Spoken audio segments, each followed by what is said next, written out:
देवी प्रपन्नार्तिहरे प्रसीद प्रसीद मातार्जगतो अखिलस्य प्रसीद विश्वेश्वरी पाहि विश्वं त्वमेश्वरी देवी चराचरस्य। ततो गिरीन्द्रये प्रोवाच महादेवं महामतिः पणिपत्याग्रते स्थित्वा विनयेन महामुने। इस प्रकार से जब हिमालय अपनी पुत्री पार्वती को उसकी दो सखियों समेत भगवान शिव के पास में लेकर के चले गए, उसके बाद में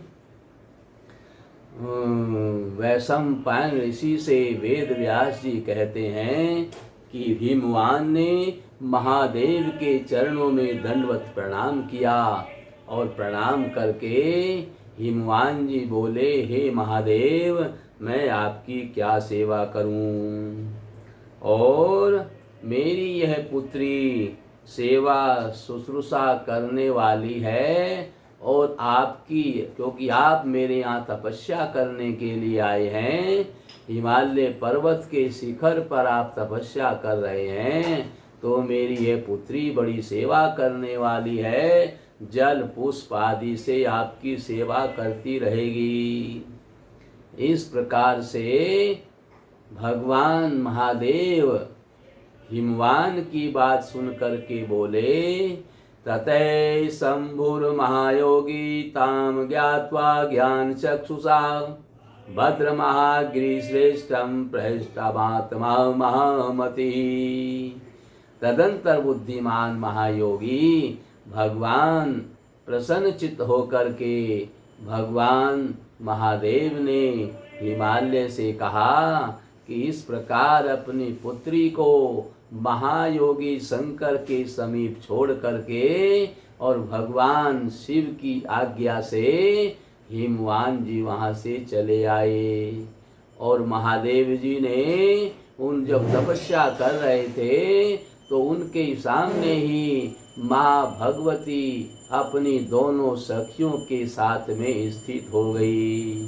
भगवान शंकर ध्यान मग्न होकर के तपस्या में संलग्न हो गए और उन्होंने पार्वती को पत्नी रूप में स्वीकार नहीं किया, क्योंकि वे तो महायोगी हैं, उनकी काम वासनाएं ध्यान योग के कारण भस्म हो चुकी हैं।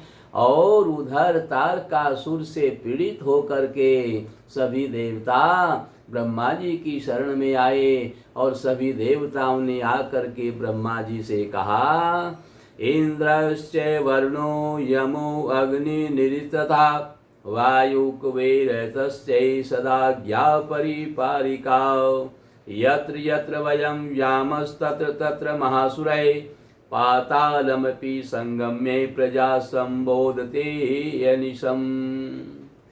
हे ब्रह्मा जी, आपसे ही वरदान पा करके यह तारकासुर बहुत बलवान हो गया है, इसने स्वर्ग से सभी देवताओं को भगा दिया है, सभी जगह इसका आधिपत्य हो गया है और यह महाअसुर पराक्रमी होने के कारण जहाँ जहाँ भी हम जाकर के छिपते हैं वहीं हमारे पीछे पीछे जाकर के हमें प्रताड़ित करता है। हम पाताल में भी चले जाते हैं तो वहाँ भी ये असुर सबको, प्रजा को पीड़ित करता है और हमें संताप दे रहा है।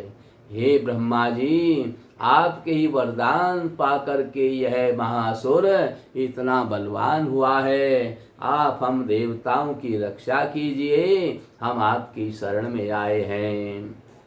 इस प्रकार से इंद्र आदि सभी देवताओं की प्रार्थना सुन करके महादेव जी बोले, ब्रह्मा जी बोले, हे इंद्र आदि देवताओं, आप लोग कोई चिंता न करो, बस जैसे जैसे मैं उपाय बताऊं वैसे वैसे तुम करते जाओ। क्योंकि यह महासुर मेरे ही वरदान पाकर के इस प्रकार से सभी देवताओं को प्रताड़ित कर रहा है। मैंने इसको सबके ऊपर शासन करने का वरदान दिया है, इसलिए मैं इसको मार नहीं सकता। इसको भगवान शंकर भी नहीं मार सकते, इसको भगवान विष्णु भी नहीं मार सकते।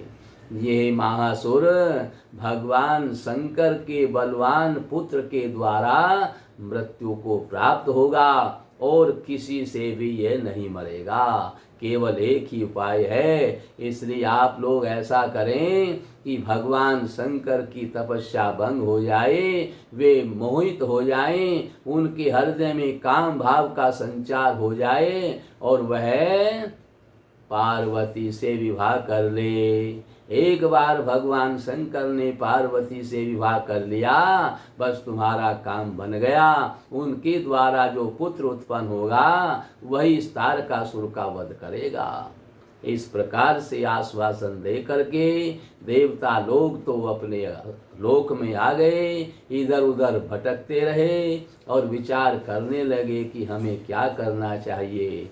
उधर ब्रह्मा जी देवलोक में, जहाँ पर इंद्रासन पर ये महासुर तारकासुर बैठा हुआ था, ब्रह्मा जी वहाँ पहुँचे। ब्रह्मा जी ने जा कर के तारकासुर से कहा कि मैंने तुम्हें स्वर्ग पर अधिकार करने का कोई वरदान नहीं दिया था, तुम स्वर्ग पर कोई शासन नहीं कर सकते, इसलिए सिंहासन को छोड़कर तुम मृत्युलोक में जाओ।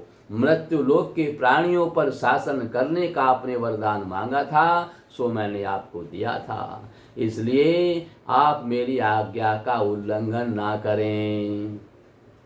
इस प्रकार कह करके ब्रह्मा जी इंद्रलोक से वापस आ गए और ब्रह्मा जी की बात से भयभीत होकर के तारकासुर मृत्युलोक में आ गया और वहीं सभी देवता उनको बड़े बड़े भेंट की वस्तुएं दे करके प्रसन्न करने लगे। लेकिन फिर भी वह तारकासुर महासुर इंद्र आदि देवताओं को पीड़ित करता रहा और वहीं मृत्युलोक से ही शासन करता रहा। सारी प्रजा में त्राही त्राही मची हुई है और यह महासुर सब प्रजा को बड़ा ही पीड़ित कर रहा है, जिससे प्रजा बड़ी भारी दुखी है।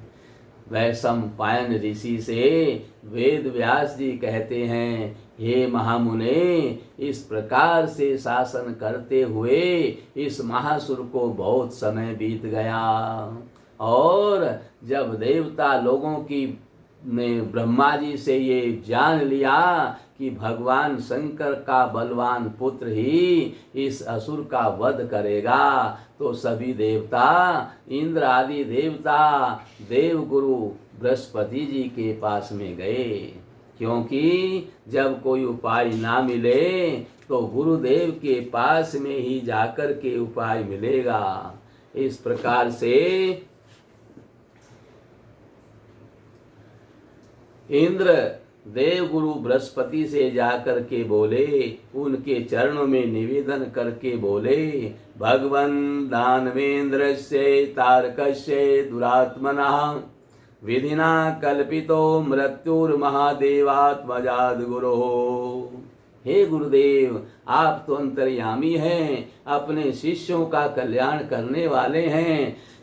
गुरुदेव के द्वारा हमारा कल्याण और कौन करने वाला है। मैं आपके चरणों में निवेदन करता हूँ, हे गुरुदेव, तारकासुर के अत्याचार से हम सभी पीड़ित हैं, ये तो आपको ज्ञात ही है, और उसका वध भगवान शिव के बलवान पुत्र के द्वारा होगा। और भगवान शिव समाधि में लीन हो रहे हैं, पार्वती उनके पास में तपस्या कर रही है, लेकिन फिर भी वो जागृत नहीं हो रहे हैं। किस प्रकार से हम उनको जागृत करें, उनका ध्यान भंग करें, जिससे वो पार्वती के साथ में विवाह कर लें और हमारा काम बन जाए। इस प्रकार देव गुरु बृहस्पति जी से इंद्र ने जब प्रार्थना की तो देव गुरु बृहस्पति जी बोले, देव गुरु बृहस्पति जी ने कहा, उपायो अस्ति महाराज महादेव विमोहने भविष्याति चेरणेव ध्यानभंगो महेशतुः या दक्षतन्या देवी महेश गृहिणी स्वयं सा जाता मेनका गर्भे हिमालय सुधाधुना। तब भगवान बृहस्पति जी बोले, इंद्र तुम चिंता क्यों करते हो? अरे जब स्वयं संपूर्ण त्रिलोकी को मोहित करने वाली माँ भगवती उनको मोहित करने के लिए उनके पास में जा चुकी है, अब आपको चिंता की कोई बात नहीं है। जो त्रिलोक मोहिनी है, तीनों लोकों को मोहित करने वाली हैं, वे भला भगवान शंकर को मोहित कैसे नहीं करेंगी? लेकिन फिर भी आप कामदेव को उनकी तपस्या भंग करने के लिए भेजिए, क्योंकि कामदेव सभी की तपस्या भंग करने में निपुण है। उसके पास में जो 5 पुष्पों के बाण हैं, उनसे कोई बच नहीं पाएगा। इस प्रकार से देव गुरु बृहस्पति जी ने बताया तो इंद्र बड़ा हर्षित हुआ और सीधा कामदेव के पास में पहुंचा और कामदेव से कहा, हे कामदेव, आज तुम्हें मेरा एक कार्य करना है। कामदेव ने कहा, हे महाराज, हे इंद्रराज, ऐसा कौन सा काम है जो मैं नहीं कर सकता? मैं आपके सभी कार्य अवश्य करूंगा। त्वज्ञापालका सर्वे वयं देवगणाधिपः किं कार्यं भवतो भीमं करिष्यपि सुदारुणं। यस्य वक्षसि ते वज्रं विष्णु चक्रं च शीर्यते तं भिन्दन्ति शरापं च मम पुष्मयाशना। हे महाराज, हे देवराज, मैं आपकी आज्ञा का पालन करने वाला हूँ। मैं आपकी आज्ञा का पालन जरूर करूंगा। आपका कौन सा ऐसा कार्य है जो मैं नहीं कर सकता? भयानक से भयानक कार्य भी करने में मैं समर्थ हूँ। बस केवल आप मुझे बता दीजिए। जिस वक्ष स्थल को सुदर्शन चक्र भी नहीं भेद पाता है, मेरा पुष्प का बाण उस वक्ष स्थल को भी भेद देता है। अरे तीनों लोकों के स्वामी का भी वक्ष स्थल भेदने में मेरा बाण सक्षम है। आप चिंता न करें, आप जल्दी से बताइए, क्योंकि मेरा पुष्पमय धनुष भी समस्त ब्रह्मांड को क्षुब्ध करने में समर्थ है। बसंत ऋतु मेरा मंत्री है और मलय पर्वत से चलने वाला परम पवित्र पवन मेरा सारथी है। चंद्रमा मेरा मित्र है और तीनों लोकों को मोहित करने वाली रति मेरी पत्नी है। इन सहायकों को पाकर मैं किसका क्या नहीं कर सकता। यहाँ तक कि यदि आप चाहे तो मैं तपस्या में लगे हुए जितेंद्रिय विश्वनाथ को भी आधे क्षण में मोहित कर दूं। इस प्रकार कामदेव के कहने पर इंद्र बड़ा प्रसन्न हो गया और इंद्र ने कहा, यदर्थम त्वं समानीतस्त्वं हि स्वयं भूमुक्तवान् प्रज्ञासीजु वचनोपेक्षा पयासो ने विद्यते। जिस उद्देश्य से मैंने आपको बुलाया है वो स्वयं ही आपने कह दिया है। प्राय आप बुद्धिमान व्यक्ति दूसरे के कहने की अपेक्षा रखते ही नहीं हैं। तारकासुर अपने पराक्रम से दिन रात देवताओं को प्रताड़ित कर रहा है, ये बात आपसे छिपी नहीं है। और उसको मारने के लिए केवल भगवान शिव का बलवान पुत्र ही समर्थ है। भगवान शिव का बलवान पुत्र ही उसको मार सकता है और कोई तारकासुर का वध नहीं कर सकता। अब आपको क्या करना है? भगवान शिव समाधिस्थ हो गए हैं, उनके हृदय से काम भाव चला गया है, वे विवाह नहीं करना चाहते हैं और माँ भगवती पार्वती उनके पास में बैठ कर के तपस्या में संलग्न है। तो आप जाकर के उनकी तपस्या को भंग कर दें, जिससे वो पार्वती के साथ में विवाह कर लें और हमारा देवताओं का काम बन जाए। इतना कहते ही कामदेव को ब्रह्मा जी के शाप की बात याद आ गई। जब ब्रह्मा जी अपनी पुत्री संध्या का अनुगमन कर रहे थे और ये सब कामदेव की ही चालाकी थी, उन्हीं की लीला से, उन्हीं के प्रहार से ब्रह्मा जी के हृदय में काम भाव का संचार हुआ था। और बाद में जब ब्रह्मा जी को पता चला तो उन्होंने, ब्रह्मा जी ने कामदेव को शाप दे दिया कि जाओ तुम भगवान शिव की भी तपस्या भंग करने जाओगे और उनके तीसरा नेत्र खुलते ही तुम भस्म हो जाओगे। इस बात को याद करके कामदेव डर गया, लेकिन कामदेव ने कहा अब मैंने आपको देवराज वचन दे दिया है, अब मैं आपका काम जरूर करूंगा। हालांकि मेरी मृत्यु निश्चित हो गई है, पर ब्रह्मा जी का शाप भी तो सत्य ही होना है, इसलिए मैंने जो आपसे वचन दिया है मैं उसको पूरा करूंगा। पर सच्चे दरबार की जय। इस प्रकार कह करके कामदेव ने अपने सहायकों को साथ में लिया और सभी देवता भी उसकी सहायता के लिए साथ साथ चल दिए। और हिमालय पर्वत के शिखर पर जहाँ भगवान भूत भावन महादेव जी समाधिस्थ हैं, समाधि में बैठे हुए हैं, वहीं पर पहुंच गए और कामदेव ने अपने पुष्प बाणों का संधान किया।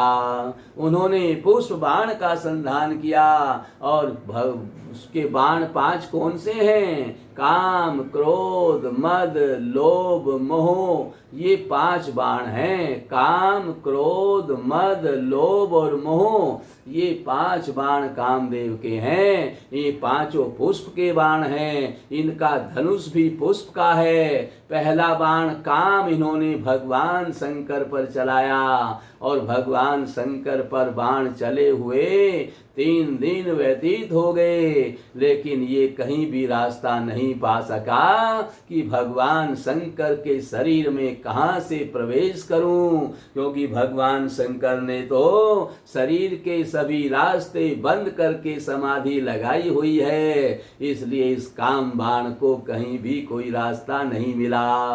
जब कोई भी रास्ता नहीं मिला, कामदेव भयभीत हो गया, घबरा गया, तो माँ भगवती जो त्रिलोक मोहिनी है, जो तीनों लोकों को मोहित कर सकती है, वह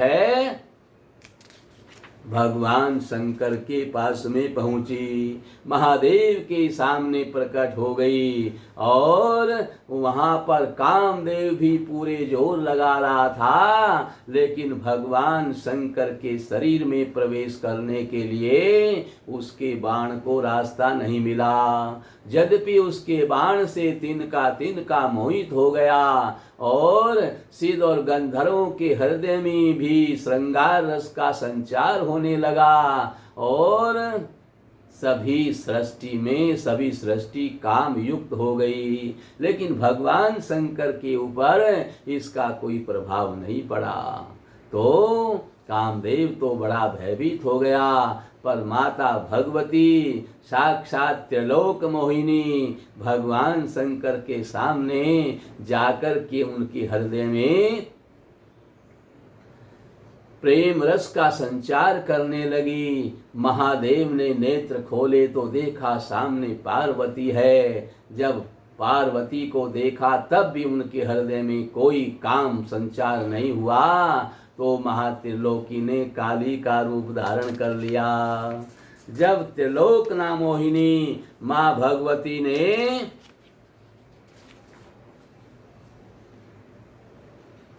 महाकाली का रूप धारण किया और भगवान शंकर ने नेत्र खोले ही देखा कि महाकाली मेरे सामने है। इनकी जीभ लपा रही है, इनके दांत चंद्रमा के समान चमक रहे हैं, इनके नेत्र क्रोध से लाल लाल हो रहे हैं, इनके बाल पृथ्वी तक लंबे लंबे बाल हैं, घिसर रहे हैं पृथ्वी पर, और इनके गले में मुंडों की माला है जो पृथ्वी तक लटकी हुई है। इस प्रकार से भगवान शंकर ने महाकाली के भयानक रूप को देखा तो भगवान शंकर इनकी स्तुति करने लगे। और भगवान शिव जी ने इनके 1000 नामों से महाकाली की स्तुति की। ये जो काली सहस्र नाम है, जो स्वयं भगवान शिव के द्वारा गाया हुआ है, इसका पाठ करने से समस्त प्रकार के सुख प्राप्त होते हैं। इस काली सहस्र नाम का जो भगवान शिव के द्वारा गाई हुई है, इसका नित्य प्रति पाठ करने से संसार के सभी मनोरथ पूर्ण होते हैं। उसको भोग और मोक्ष की प्राप्ति होती है, जन्म मरण से रहित हो जाता है। संसार में ऐसा कोई सुख नहीं जो उसको प्राप्त नहीं होगा। इस प्रकार से इस काली सहस्र नाम का पाठ करने से, जो भगवान शिव के द्वारा गाया गया है, काली को प्रसन्न करने के लिए गाया हुआ है, इसका भगवान शिव ने पाठ करना प्रारंभ कर दिया।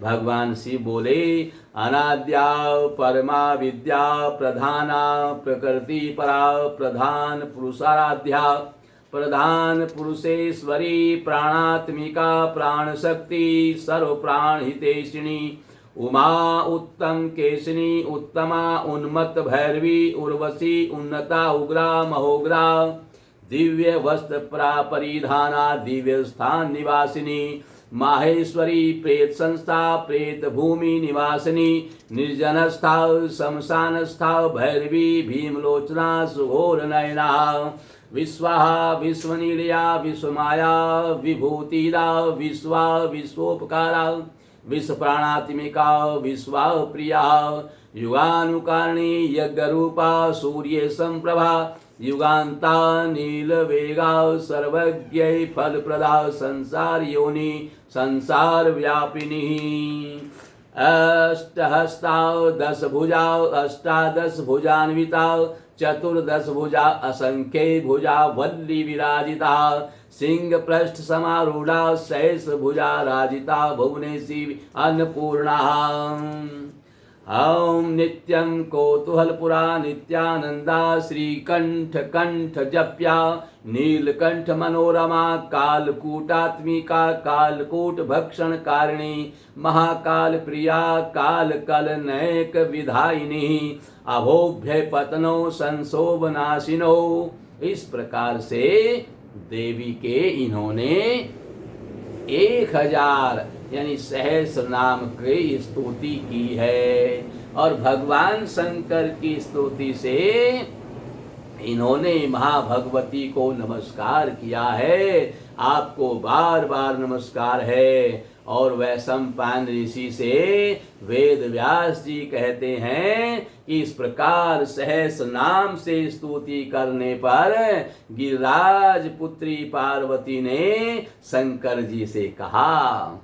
श्री देवी जी बोली, अहम त्वदर्थे शैलेन्द्र तनया त्वमापुवागता त्वं वै प्राण समो भर्ता त्वरंग्यं मंगवना त्वं मदर्थे तपस्वी तपस्ति व्रतं सुचिरं कृतवानसि अहं चैतपसाराध्या त्वं लपश्यामि पुनः पतिम्। देवी जी बोली, मैं आपके लिए ही गिरिराज के यहाँ पुत्री के रूप में उत्पन्न हुई हूँ। आप मेरे प्राणों के समान पति हैं तथा मैं आपकी अनन्य अर्धांगिनी हूँ। आपने मेरे लिए दीर्घ काल तक कठिन तपस्या की है और मैं तपस्या के द्वारा आराधित होकर पुनः आपको पति के रूप में प्राप्त करूंगी। इस प्रकार से महाभगवती पार्वती ने भगवान महादेव से कहा। वैशंपायन ऋषि जी वेद व्यास जी वैशंपायन ऋषि जी से बता रहे हैं कि इस प्रकार से महादेव जी बोले कि आप श्रेष्ठतम आराध्या हैं, सभी की माता हैं, परा प्रकृति हैं। इस जगत में आपके लिए कोई आराध्य नहीं है। आप अपने कृपा प्रवत्ता आदि गुणों से मेरे ऊपर अनुग्रह करें। शिवे, मैं इसी वर के लिए प्रार्थना करता हूँ। जहाँ जहाँ आपका यह सुंदर काली रूप स्थापित हो, वहां मेरे हृदय पर भी कल्याणकारी उस रूप की स्थापना हो। और हे जगदम्बिके, आप इस संसार में सब वहाना महाकाली नाम से विख्यात होंगी। आप मुझ पर प्रसन्न होवें। वेद व्यास जी कहते हैं, हे मैरी से इस प्रकार से प्रार्थना करके महादेव जी बोले, भगवान शंकर के द्वारा इस प्रकार कहने पर प्रलयकालीन मेघ के समान कांति वाली भगवती बोले ऐसा ही हो, कह करके अंतर ध्यान हो गई।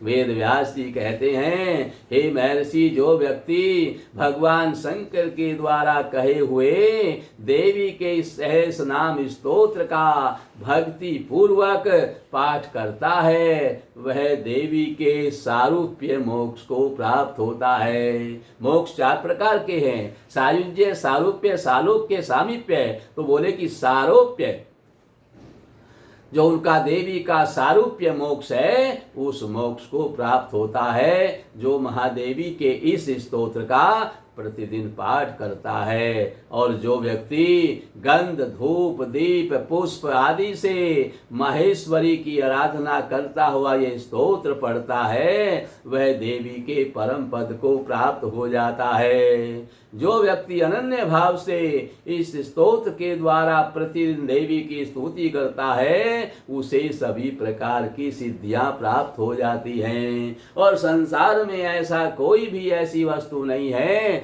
जिसे वह प्राप्त नहीं कर सकता है। तीनों लोकों में आने जाने की उसमें शक्ति आ जाती है। इस स्तोत्र का पाठ करने से वह त्रिलोकी में कहीं भी आ जा सकता है और सभी देवता उसकी आराधना करते हैं और वह संसार में पूजित हो जाता है, संसार में उसका आधिपत्य हो जाता है। और उसको देखने मात्र से ही जो उसके शत्रु हैं, उससे द्वेष करने वाले हैं, चोर लुटेरे हैं, उसके दर्शन मात्र से ही दूर भाग जाते हैं। जो देवी के इस स्तोत्र का प्रतिदिन पाठ करता है, संसार में उसके सामने शत्रु ठहर नहीं सकते हैं, उसको देखने मात्र से ही दूर भाग जाते हैं, भयभीत हो जाते हैं। उसके शत्रु सदा उससे भयभीत रहते हैं।